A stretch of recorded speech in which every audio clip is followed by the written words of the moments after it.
Welcome back to the Talking Stocks podcast. My name is Joe, beside Todd Campbell, as always, on your screens and in your ears. Todd, how are you this week? I'm doing okay.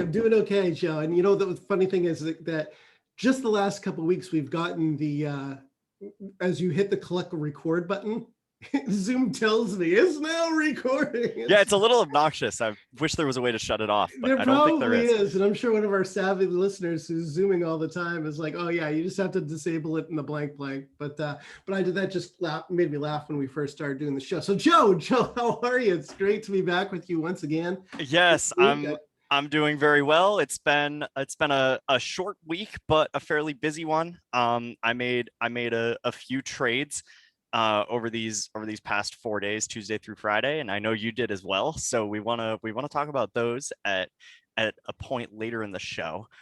So just to give you all our little agenda for today, we're going to talk about Amazon because as you all know, most likely Jeff Bezos is now out as CEO. This was obviously planned. So we're going to talk about what that means for Amazon, which is also a high scoring stock in our research at this time. We also want to talk about a newly public company, Didi, which is a Chinese company. And so we're going to talk a little bit just generally about Chinese companies and how we kind of feel about investing in them. Then we'll get into our trades this week. So no, I'm not gonna give you any spoilers. You'll have to keep listening or keep watching for those. And then we'll get into our smattering. I think we have 10 top stocks. So let's start with Amazon. So Jeff Bezos is out. Todd, I don't remember the name of the new CEO. Help me out if you know it. If not, we'll just admit that we don't know what we're talking about. New CEO, blank. It's so funny when I don't. You'll have to do a quick Google search. Don't worry, I'll Google it right now. It's so amazing to think about how much value is created for Amazon shareholders under Bezos's leadership since Andy Jassy is his name. I'm probably botching that pronunciation. Jassy. And do you see a press release there saying where he came from? I believe he was promoted from inside the company. But well, that's good because you helping this because there's advantages to doing that. A lot of times companies that aren't successful will bring in someone from the outside that has a successful track record. Yeah. When a company is successful, promoting from within makes sense because the person who is taking over understands the businesses, where the pain points are already, what's going well in the direction, but also probably brings a little bit of fresh blood to it because now they can say, geez, all these things that I wanted to get done, but I wasn't the one with the final stamp of approval, I can now get done. And, if you look at CanSlim, which is William O'Neill's way of looking at stocks, I mean, one of the things that you want to look for to meet the CanSlim criteria is something new. And one of the things that O'Neill pointed out was new CEOs oftentimes help spark rallies. And I think that, that's a great point for me to bring up the chart of Amazon. So Joe, can you see the chart? I sure can. All right. And that's quite a movement over the past few days. Right. And if you look right here, Joe, I'm pointing right at the arrow for people who are listening on the podcast. Obviously, if you're on YouTube, you can see it. New CEO. And look at the volume just absolutely surge on those 3 days after the official date of the new person at the helm. And breaking out, Joe, if you look at a monthly chart, look at that monthly chart, all-time highs. Yeah, that's a nice looking chart right there. And they say, Joe, that the bigger the base, the higher into space is the Wall Street saying. And I like that. Base goes all the way back to July of 2020. So almost a year that we're breaking out of this nice long base. So Amazon, we talked about this show in our smattering from 6/21. I think June 21st was the day that we highlighted it as improving in the research and offering an opportunity to buy. And you can see right here, that was here around, the high of the day was 35.07. We're now at 37.29. So we'll declare a little bit of victory there. But I think this is, we've talked about this before. This is, for me, this is one of those forever stocks. Buy it, sit on it. Yep. It's definitely not going anywhere. So just to answer your question from a couple of minutes ago, the new CEO Andy Jassy led Amazon Web Services since 2003, so he definitely knows the company inside and out, knows the people he's working alongside and above. And he's also chairman of the board now. So yeah, it'll be an interesting one to watch. It could definitely be a case study in future business school classes. So that'll be a fun one to watch. Yeah, a lot of people, Joe, like to think that Amazon's best days are behind it, right? But I always come back to this, and obviously the last year with COVID kind of accelerating a lot of e-commerce buying and activity. They pulled forward a lot of sales, got a lot of people maybe to go online, buy from them rather than going to a Walmart. But Walmart, and this usually surprises people, Walmart still does more in revenue, people, than Amazon. Matter of fact, last quarter, Joe, Walmart did $40 billion more in revenue than Amazon. That's and the other impressive. thing that we have to realize is that a lot of Amazon's revenue is coming from AWS, right? Their cloud services business. And, it also gets a lot of money from Prime, which, you get the entertainment aspect of this. So it's kind of like combining together, Netflix, the cloud services part of Google, if you will, and the e-commerce giants. So there's a lot of different, they like to call it optionality, right? So there's a lot of optionality that we've seen with Amazon. That's right. And it's clear that Amazon is probably one of the best companies in the world of just maintaining several massive revenue streams. Obviously, they have the whole e-commerce portion, but then people oftentimes don't realize how big and how successful AWS is. I know back in, I think, like the early to mid 2010s, AWS was basically like the sole driver of Amazon's profit. I don't remember the specific numbers, but I remember hearing for a long time that the retail business was the e-commerce business, that is, was actually not profitable, but AWS was bringing in like tens of billions of dollars in profit and basically propping the whole company up. Yeah, and just so our listeners know, AWS generated 13.5 billion in revenue for Amazon last quarter alone. So that's remarkable. That's remarkable. 27, so 54 billion a year run rate. Yeah. So it's like they're like they have a cloud storage and a web hosting and server company that's as big as probably Oracle wrapped up in everything else they do. It's mind blowing how big they are. It is. And I mean, you get now the shipping aspect of it. You've got, Whole Foods. We never even talk about Whole Foods, which they own, right? Yeah, we just got a new Whole Foods in our area. Opened 2 weeks ago, I believe, down in Portsmouth, New Hampshire. So yeah, Whole Foods is still growing. My wallet gets empty just driving by it. What's that? My wallet gets empty just driving by that place. Oh my God. Yeah, I know. Definitely not for the penny pinchers among us. No, for sure. I'm sure there are a lot of large luxury SUVs in that parking lot right now. Yeah, it's going to be very right. Getting Costco maybe a run for its money in our local town for SUVs. That's right. Yeah. All right. So let's charge ahead, and I'm trying to decide which one we talk about first. I don't think I even mentioned Generac in our intro. So let's talk about Generac. Interesting company. We were talking before we started recording that there's a very strong seasonality associated with this stock. So basically, Generac, if you're not familiar, they make and sell generators for residential and commercial use. And so I thought this was an interesting one to bring up today, as we here in New England are getting the remnants of a tropical storm. And as we're recording this, people throughout Southern New England are currently losing their power. And so, yeah, here is the Generac seasonality. So you can definitely see June, July, August, hurricane season. October is an interesting month there, but we were talking before we brought up the chart. We were talking about like I was kind of speculating they're going to be summer and winter are going to be the two strong seasons because hurricanes and winter storms, ice storms, blizzards, etc. That's not exactly how it ended up working, but the summer seasonality is really, really strong. And Todd, if you could pull up the chart for Generac too.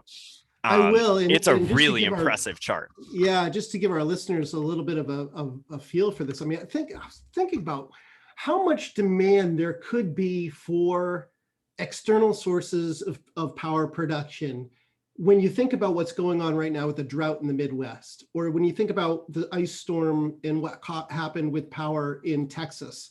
And we talked about that on the show, when that happened. But I mean, a lot of the power that's generated for California comes from hydro. And, with the drought conditions the way they are, you have to wonder at what point do people really, really ramp up redundant sources of power? And if we are going to have massive heat, the use of air conditionings and everything else going up, I mean, that's a huge variable demand driver. Friedberg, actually, from the All In podcast, if people follow him on Twitter, had a great tweet thread on drought in California and what it could mean. And I think that, I can never say it right. Generac, I believe. Yeah, Generac typically does well in we just talked about the summer seasonality with the hurricane season, how that oftentimes will force or drive people to, get the supplementary sources of energy. It's over the last 10 years, Joe, up 7 of the last 10 third quarters with an average return of 12.5% and a median return of about 11%. And let me go ahead and pull up for our listeners. Let me go ahead and pull up the chart of that. I'll go ahead and share my screen. While I'm doing that, just a quick shout out to thank everybody for their support on both the podcast and on our YouTube channel. We're just thrilled to see so many people engaging with us on YouTube and through the pod. And please smash the like and subscribe to see all the content. We're doing our best to try and keep you in the know with our weekly chat about stock. So here's the chart I'm showing for Generac, and you can see it's already had a huge move, Joe. Breaking out of that base around 365 that had been forming since February, did that in mid-June, and then it's been pretty much a straight line up from there with only 3 down days since, when is that? Since June 9th. That's amazing. Yeah. So, and this is a very profitable company. I mean, look at the year-over-year revenue growth in the March quarter, 70% year-over-year revenue growth. And if you look at the earnings growth, in 2021, up 55% expected to $10. And in 2022, growing an additional 13% to 1138 is what's forecast. But yeah, you know how I love those blue on MarketSmith anyways. Instead of green and red, they did blue and red. But I just love those blue bar volume days on these up days, and just not a whole heck of a lot of energy to sell it. Yeah, absolutely. And they're predicting another above average active hurricane season. So assuming that's what's driving Generac's summer seasonality, definitely worth looking into. I added it to my watch list earlier this week, and I'll probably look for a down day at any point in the next several weeks, say until the end of July, to enter, whether it's a 1.5 to 2.5% down day. We'll see. We'll see if we get one. Yeah, ideally, Joe, what I would be looking for here is a pullback to the 21-day moving average, which in this case would be about an 8% pullback. Ideally, if it can touch that 21-day moving average, bounce around and rally off of that, that would be awesome. They typically don't stay, multiple moves above the 21-day moving average forever. The 21-day moving average catches up to it, or it falls to. Gotta come back to earth at some point, right? Yeah. Yeah. All right. So I think we can wrap up that conversation, and we can pivot overseas.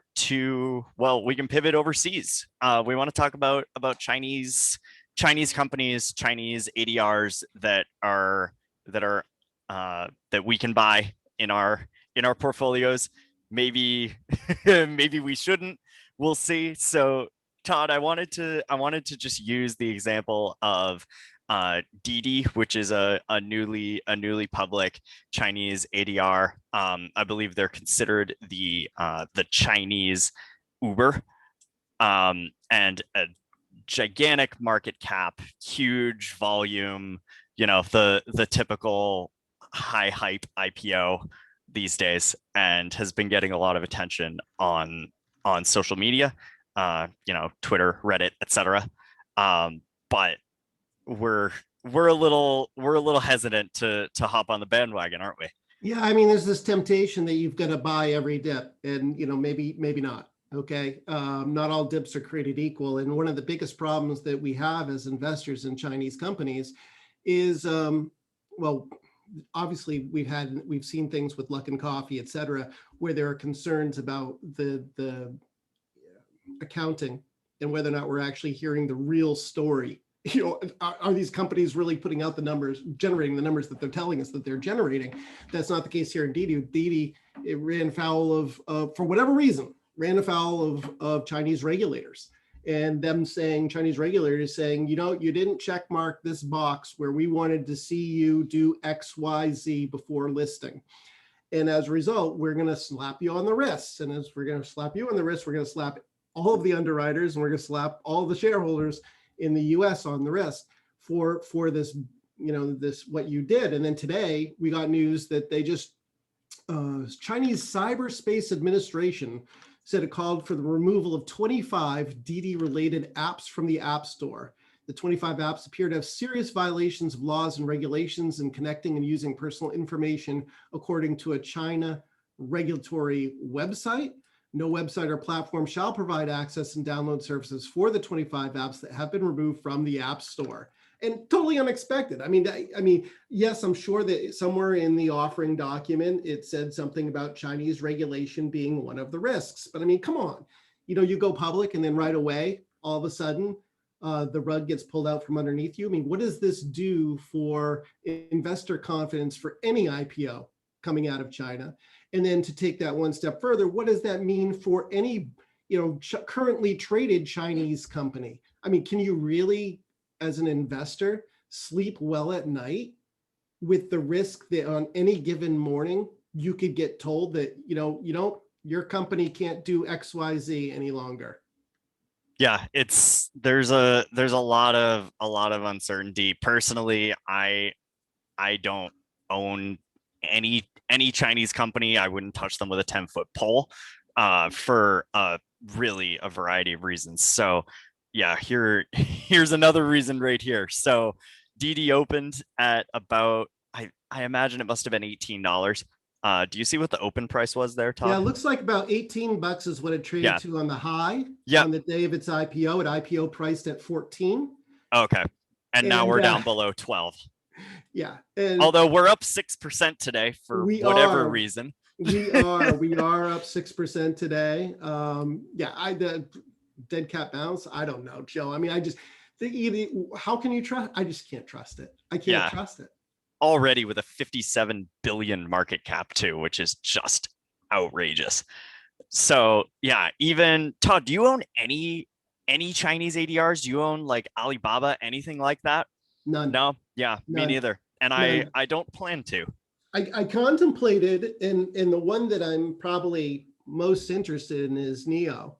Yeah. Which is the electric car company that has a really unique way of, I mean, you basically buy the shell and you can just swap out your battery at a store like you're getting an oil change. Yeah. They'll swap out the battery for you. I think that's fascinating. They're sell a lot in China and hoping to move into Europe with sales. I'm intrigued by that company, but again, the risk for me is still too high that, something I could wake up one morning and, someone at the, Jack Ma moment or something, somebody says something that, somebody else in the political sphere of China doesn't like, and then the business is somehow impaired. And how do you model for that? Right. I mean, you can control, I suppose by controlling your position size, okay, I'm only going to expose 3% of my capital to it. So the worst I can lose is 3%. But wouldn't I rather just have that 3%? And it's not like there's a shortage of great growth companies that I could invest in. Right. We see upwards of 100 stocks every week in our best scoring by sector report. And yeah, I think this is I'm setting up for a good segue into our trades for the week, because I've been trying to just buy stocks that are on our best scoring lists. Didi obviously won't be there because it's an IPO, also because it's there's just so much political uncertainty. The other thing I just wanted to touch on before we move on is one of the things that people forget about these Chinese companies is that the Chinese business people, whether they're CEOs, CFOs, they have a habit of mysteriously disappearing, which is not great for the company. I can't remember the specific example, if it was Jack Ma or if it was somebody else, but they can get detained by the Chinese government for no particular reason. They can end up going into hiding, but just completely disappearing. It would be like if Tim Cook just didn't show up to work at Apple one day and nobody could track him down. And then it turns out he was being held prisoner by the United States government at some facility in the Great Plains. Yeah, so just a pretty general example of why we tend to avoid those Chinese ADRs. There are a lot of, if you're looking for ADRs, there are a lot of much better investments out there that we publish every week in our ADRs report. Right, and linked for the free trial below, right, Joe? I mean, we do this every week. So if you haven't signed up for the free trial, please go ahead. It's no harm, no foul. You can just cancel it if you don't like what you see. But the best and worst ADR list comes out every week, and it shows you plenty of non-China stocks if you want forward exposure. Yep. That don't have those same risks. That's right. So let's get into our trades for this week. So I thought this might be a fun thing to do a little bit more often than we ordinarily would. I think there are a lot of folks out there, viewers, listeners, Discord server members, Twitter followers, who are interested in specifically what Todd is buying and selling these days. And so, Todd, I know we both made a few trades this week. I bought 2 stocks and sold 1. I don't know about you, but I want to start with the one that I know we both bought, which is Duluth. So we talked about Duluth in our smattering last week, from July 2nd, as an interesting, potentially seasonal play, but a very high scoring stock. I believe it still has a 95 or 100 in our research, one or the other. So I bought on, I believe it was Tuesday, which would have been the 6th.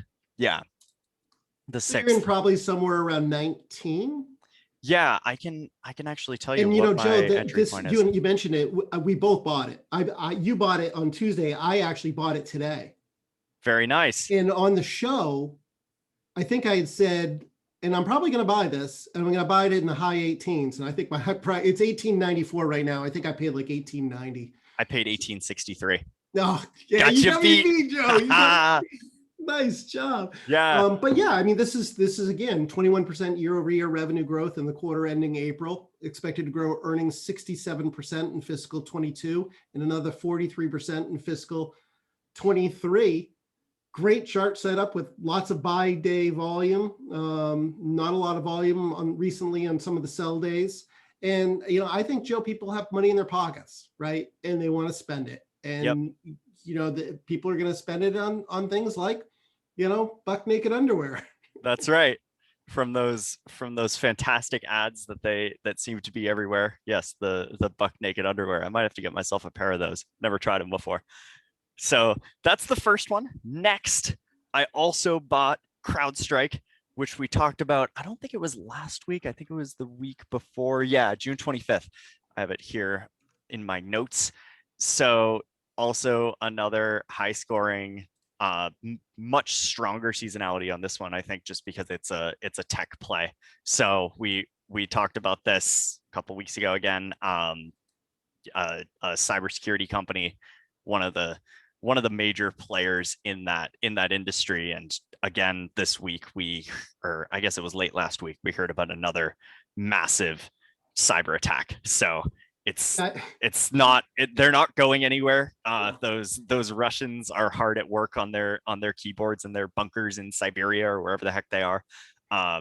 But yeah, it's something that is really keeping businesses on their toes right now. Yeah, and I'm long this. I think I bought it back last month. I'm long this as well, Joe. It's a relatively recent buy for me.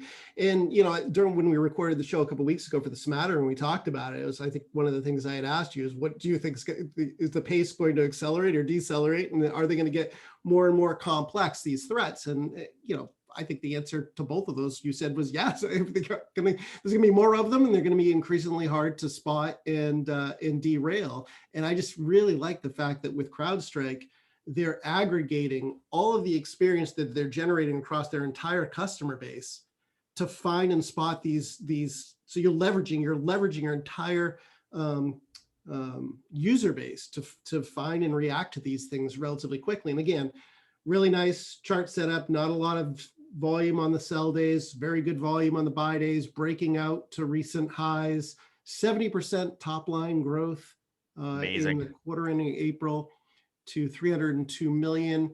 Looking at in fiscal 22, 44% EPS growth, and in fiscal 23, 79% growth. And I love that when you see that accelerating expectation for earnings, it tells you that there are fixed costs that are going to be leveraged by the company. And whenever you can do that, listeners, whenever you can take a look back the last few quarters, then look forward a couple of years and see whether or not that pace of acceleration or deceleration, look for the acceleration in earnings and revenue growth. Yeah. So there are two reasons why I like this stock. So obviously it's high scoring in our research, but also the people that Todd and I follow on FinTwit have been talking about this stock for ever since we started recording the podcast, and probably well before then. So the way I kind of use FinTwit is just as kind of like an idea generation sort of machine, in the same way that our paid service works. And it turns me onto some stocks that I wouldn't ordinarily look at, that might not be like top scoring in our research, but are still have very bullish trajectories. So that really kind of affirms my buy decision when I see that other people on FinTwit, whether it's Todd or whether it's Jonah Lupton or Jessica Blamsky, people that we've had on the show in the past, who are also buying this, who frankly have done a lot more research than I have and are a lot smarter than I am. When people smarter than me are buying a stock, I like to see that, and it'll definitely draw my attention to it. Yeah, great ideas come from a lot of different places, people. I mean, pay attention, they're all around us, right? We see them in our lives, in our work lives, in our personal lives. We see them in the social interactions, and like on Twitter or whatever, and FinTwit. And then of course, services, great services out there like Seven Investing. Obviously, we have a service as well. There's some great services out there. So yeah, CrowdStrike. I think I agree with you. I think that there's a lot of opportunity there. Did you say there was one more buy, or were those the only two that you did? Those were the only two. So I'm in on CrowdStrike at 263.28. So I'm losing money, but not for long. Yeah, and you got 2 down days here. You broke out to that new high. Usually when you move out into a pivot point, you can expect to have some people who've been riding it for a long time book some profits. That knocks it down a little bit. And then hopefully what you would, ideal scenario from here would be you get the couple days down and then you start to reaccelerate again and really start to move up. I also bought 2 other stocks that we haven't mentioned this week. One I already owned and I added to on a big down day. That was Digital Turbine. Yep. APPS is the symbol there. That was in our smattering last week, July 2nd. Yeah, we talked about it on that big down day. It was down like 9%. I think at one point it got down 13 or 14%. I didn't buy it that day. I did buy it this week, I think. I'd have to go back and take a look at the exact date. And I don't know it off the top of my head, but I did increase my exposure to that because it's sitting right about on its 200-day moving average. I'll go ahead and pull up a chart on that one as well. So you can see, yeah, you can see how we got that big gap down day here on the 2nd, rallied up the next day, gap down again, dropped down, passing the 200-day moving average. And then today, currently up 2.6%, resting right on its 200-day moving average, 142% year-over-year revenue growth in the March quarter, 221 in earnings expected in 2023. That's up 47% from a doubling expected in 2022. So for me, this is a 5G play. They make money from monetizing apps, and they have relationships with a bunch of different providers, cell phone providers, et cetera. So they help with app discovery and the monetization of apps. And recently they've been doing a bunch of purchases for app advertising. So they're in that business as well.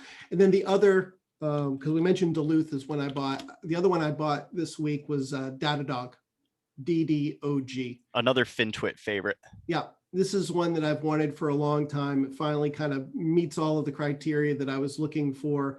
51% revenue growth in the March quarter. Supposed to grow earnings in fiscal 22 by 88%. Love that. Got that nice big saucer as far as the chart formation, big saucer. So you get that peak in February around 120. You got the low in May around 70. And now you're coming up the right side of that. And you may make a handle, I don't know. Or you may just simply go straight back towards the 120. I'm not sure. But I figured, hey, okay, it's time to finally get this one into the portfolio. And, basically what they have is a platform that allows you to have greater insight into, your network. So, you get to know where your pain points are within your network and be able to react to any pain points that you see relatively quickly. So DDOG is the one I bought there. So like you, Duluth, and then I added to my Digital Turbine apps as a symbol there. And then I also picked up Datadog, DDOG. There you go. All right. So if you like our kind of rapid fire, throwing all sorts of stock ideas at you, I have good news. We're not done. I believe Todd has 10 stocks for our smattering this week. And so, yeah, here comes the list of stocks I might buy next week. Yeah. Okay. So this is what I do every week, people. Okay. I go through and we do best and worst stocks by sector. So that's across all market caps. It shows them all to me. So I can look at basic materials. I can look at consumer goods. I can look at energy. I can look at REITs, services, tech, whatever. And I can see, okay, regardless of market cap, here are the strongest scoring in our research. So I scan through that. Then we also do report best and worst large cap, best and worst mid cap, and best and worst small cap. And we show the strongest sectors, the weakest sectors, the strongest industries, the weakest industries. And we always give a couple ideas in the industries. And oftentimes those industry ideas won't show up in the best stocks by sector group. So that's why I like to look at both of them and kind of go through and find different ideas that I can highlight for our smattering of ideas. And I use this to continually keep my watch list fresh because I believe that's so important. You've got to always be hunting for new ideas that could really benefit your portfolio. So with that being said, and kind of a quick and dirty explanation of what my goals are there and how I do it, let's jump right in. First up, and you'll notice, Joe, we talked a couple of weeks ago about how I wanted to get more healthcare stocks into my portfolio. I wanted to build up my watch list of healthcare stocks. So you're going to notice here that I am indeed finding some healthcare stocks. You'll see a number of these 10 that we talk about today are going to fall within that sector. So if you're a healthcare investor, stay tuned because there's some good names in here. So Evolent Health, EVH is the symbol there. Develops end-to-end built-for-purpose technology-enabled service platforms for value-based healthcare. Okay, so healthcare is provided either as a fee-for-service or they have these, more recently, value-based incentive plans, especially for populations that tend to consume a lot of healthcare. So think of like the Medicaid population or the Medicare population. So Evolent Health has services and solutions that helps providers and payers like insurance companies manage those value-based plans. So if my assumption is that fee for service, pay to go visit your doctor once, whatever, is not the best solution for kind of making sure that you're managing each patient and you're giving them the right amount of care, then this would be, I think, a good alternative. And obviously, people agree. I mean, look at this.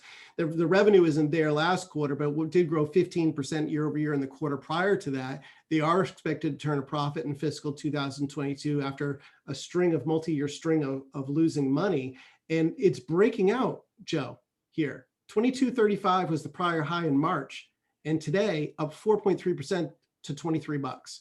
And there's just no volume on these down days. So someone, in my view, I mean, look at all these spikes: 1.7 million back in February, 1.5 million back in March. These are volume spikes on up days. Someone's accumulating a position, in my view, an Evolent Health EVH. So I want to have that on my screen.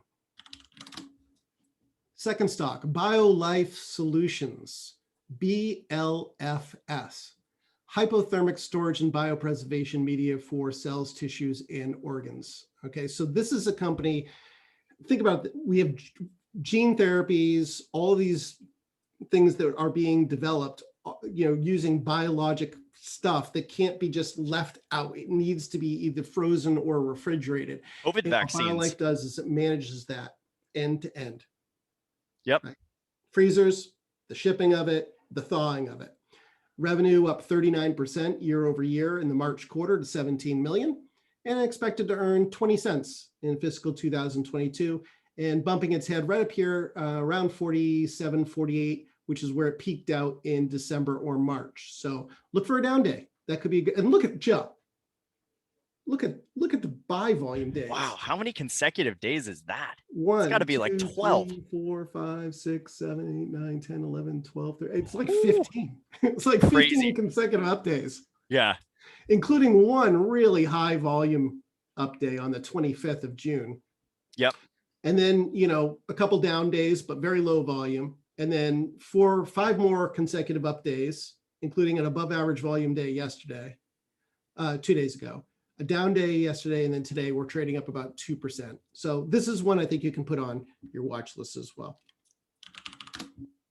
And actually, these first 3, Joe, are all small cap. So these are all coming from our small cap best and worst list.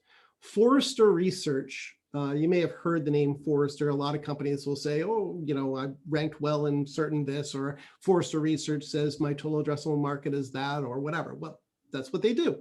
They research technology companies, and they provide that research to various users. Could be on the financial service companies, it could be the technology companies themselves, whatever. Revenue up 7% last quarter. Earnings per share expected to grow 26% next year in fiscal 2022 to $2.07. Technically, you got a nice W formation, which you can see on our charts. If you go on YouTube and watch this on YouTube, you can see us showing the charts. And we're trying to test this $47 peak area from March. So I think that that's also one, Joe, that we can put on the list. Moving on to mid-cap. Energy still screens very high for us, even though we had that big battle between the different members of OPEC last week. They couldn't come to terms on how much they wanted to boost production going forward, and that does create some instability. So hopefully we'll get some clarity into what OPEC's plans are in the next few weeks. But energy still screens really well in our research, and Matador is one of the top scoring in the mid-cap space. I don't want to look at the revenue when it comes to a cyclical like energy, because we're not really seeing that year-over-year explosion that we'll get from realizing the higher prices. But as we get higher crude oil prices, but as we get a couple more quarters in, we should see that really start to flow through, and should see the revenue growth that I'm anticipating, double-digit revenue growth for these companies. They make most of their money drilling for oil and natural gas in the Permian Basin, and that is one of the historically lower cost areas to be producing oil and natural gas. Expected to earn $3.90 in 2020. That's up 31% from 2021, which is up 440% from 2020. So you can see that explosion, Joe, of expected earnings because of the higher year-over-year change in oil prices. Right. Yeah, we've talked about this one on the show before as well. I don't remember when, but back when we were really heavy on energy stocks. Yeah, and I think it's just another one that you can sort of stick in there for your portfolio there on the E&P side. All right, moving along here, Inari Medical, symbol there is NARI. Inari Medical, products to treat and transform patients with venous diseases. So, okay, rather than using an arterial device to remove a blood clot, they have developed devices that are specifically to be used in the venous system. So deep vein thrombosis, that kind of thing. And demand for it's very high. 113% revenue growth in the March quarter to 57 million, 27% EPS growth expected in 2022. And Joe, a lot of these companies could see resurging demand in the cardiovascular space because people, now that they're vaccinated, are going back into their doctors, they're getting evaluated, they're getting their cholesterol screening, they're going and getting their stress tests. So a lot of this, I think we're going to see the number of procedures for cardiovascular procedures and including being the stuff that would Inari targets. Yeah, more generally speaking too, like all those elective surgeries that people have been forced to put off for the past year or so. People are now going to be going and getting whatever it is, knee replacement, hip replacement, yeah, and basically anything. So definitely yeah, you can bring, worth right, watching. exactly. You can look pretty much throughout medical devices for and probably benefit from that trend, Joe, Yep. across the whole basket. CDNA is the next one, CareDx, and they are pre and post transplant knowledge, if you will. So, you want to get tested to make sure that, well, to find out first if you need to have a transplant, kidney transplant or something like that. And then you need to get matched. And then once you get the organ transplant, you need a good, you need technology and tools that help you monitor that transplant recipient. And, this company does that. So CDNA, revenue up 76% year over year to 67 million in the March quarter. Still loses money, but it should lose less in 2022 than it does in 2021. And again, with these kind of companies that are growing this fast, 76% revenue growth, all I'm looking for really there is a pathway to profitability. They don't have to be profitable yet for me. Now, your rules may be different, right? But everybody's rules are a little bit different. But for me, as long as I can see a pathway to profitability, I'm okay with it. Next one is well, I just typed in the wrong symbol there. Citigroup, Teradata, TDC, okay? Enterprise data warehousing, including enterprise analytic technologies and services. This is an interesting one, Joe. Once upon a time, I was much more familiar with this company. It just sort of back on the radar now because it's showing up in the best list. And I started looking at this a little bit more and I'm like, yeah, if they're able to leverage information and provide insight on that information for their corporate clients that other people can't get elsewhere, maybe they are going to start to see a prolonged period of double-digit growth. And maybe we're starting to see that, Joe, because in the March quarter, we do see revenue growing 13%. In 2021, earnings are expected to grow 31%. And Joe, I'm just looking at the chart here. And look at this in February where they reported, I'm assuming that's their earnings report. Big gap up and then 3 consecutive days. And just listeners, as a reminder, I don't remember if it was Marty Schwartz, but I think it might have been. When you get the third day, that's these big gaps, that's usually a good time to sell. So you sell on the third day if you're a shorter term position or swing trader. Anyways, you get that big gap up in February with 3 days, kind of trends downward to sideways until April when maybe it reported earnings again, Joe, another big gap up. And then you have 1, 2, 3 up days. And then sure enough, starts to trade back down sideways, fills its gap. And then it's been climbing up through March, June, and now sideways pretty much since mid-June. But again, I see these big spikes. Someone out there is accumulating shares in Teradata TDC. And I think that this is a name that I want to have exposure to because of that. All right, pressing on, moving up in market cap to large cap.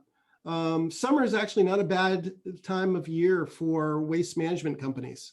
So, you know, there are three that screen high for us. I mean, you could just go to the biggest one, Waste Management, WM, and get involved with that. I mean, revenue's up 10% last quarter, year over year. And that's, I mean, think about it this way, you know, you've got people going back out to restaurants, you got a lot more trash being generated, a lot more getting picked up, a lot of new restaurants may open up in spaces that others have vacated. You've got a lot of construction debris from remodeling or from new home construction that has to get dropped in those big containers that they haul away.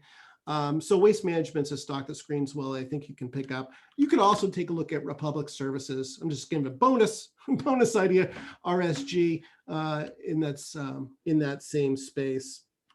U-Haul, Joe. You ever use a U-Haul? I have. Yeah, Americo is the name of the company. The symbol is U-Haul, U-H-A-L. Truck and trailer and self-storage room rentals for do-it-yourself moving and storage. Pretty self-explanatory business.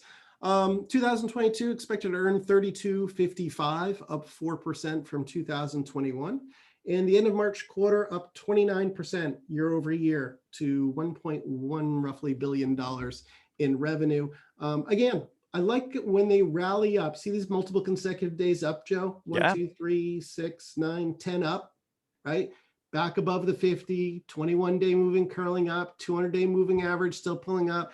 And then we sold off on 3 consecutive days of lower down day volume. So I like that. That to me, again, that's you had a couple profit takers and then, but really not a whole heck of a lot of incentive to get out of it. So U-Haul is a name that I think you can throw on your list. And then in India, Dr. Reddy Labs. We were talking about ADR ideas earlier on. This is another one in the healthcare space. Indian developer of active APIs, active pharmaceutical ingredients, used in drugs. So, you know, they do generic drugs. They make the stuff that other drug makers use within their medications. And they operate in, you know, an area that is seeing a lot of demand for healthcare right now in medication because of COVID. So Dr. Reddy Labs, symbol there, RDY, 10% year over year revenue growth last quarter. And in 2022, expected to grow EPS 68% to $2.64. And again, nice buy volume days and not a whole heck of a lot of energy on the sell days. All right. Well, if I count correctly, that is 10 plus the bonus, which makes it 11. So that is a wrap for our top stocks for the week. July 9th today is. With that, I think we will wrap up. Todd, any parting words of wisdom for us this week? Just wishing Richard Branson, Virgin Galactic, good luck to the moon. Upcoming launch into space. This weekend, right? Did you find a July specific 11th? day? July 11th. Okay, so that's Sunday. If memory serves me correct, something like that. So good luck to him. Fun. Yeah, should be fun to watch. So with that, I think we will part ways with you all. And we will talk to you all next week. Have a good weekend, everybody.